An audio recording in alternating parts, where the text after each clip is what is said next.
Everybody sing that shit.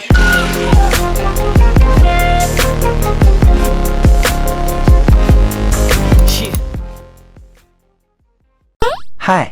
欢迎回到千顾力的频道，记得订阅、按赞、开启小铃铛哟。今天要教各位如何将现有的冷气设备打造成防疫冷气。一开始，千顾力工程师想要利用室内机内的电路来做联动，但经过了多次的失败，后来选用外接的方法，只要不连接原厂的基板电路，就不会影响原厂的保固了。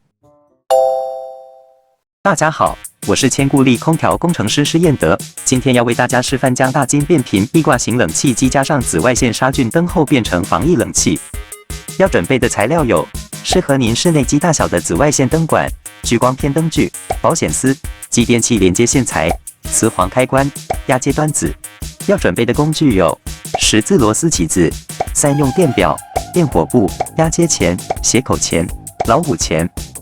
安装说明如下：将您家中的壁挂型冷气室内机外壳卸下，在回风处绑上灯具及聚光片，再将保险丝及继电器组成的小基板与有线路的磁簧开关连接，另一半没有线的磁簧开关则是贴在百叶封口上，这样子防疫冷气就打造好了。来送电测试吧，以这台大金变频壁挂型冷气来做示范。用遥控器开机，出风口叶片会打开出风，此时磁簧开关短路紫外线灯亮起，这时候冷气机就如同清净机一样，利用空气循环原理，可以一边吹冷气一边清净消毒，一举两得。当然，若是天气不热，您想要开送风，天气很冷，您想要开暖气，都一样可以使用。若是疫情结束，您不想要灯亮，也可加装有手动开关，选择关闭。而冷气关机后，或出风口叶片会闭合，闭合后磁簧开关开路，紫外线灯就会关闭。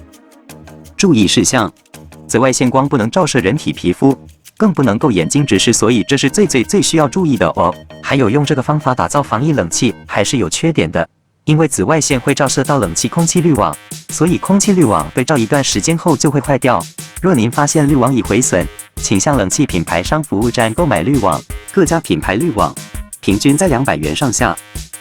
很简单吧？利用能源之王太阳的紫外线杀菌是有效且好用的，适用于住家、工厂、办公室、医疗院所、商家。若还有不了解的地方，欢迎来电洽询哟。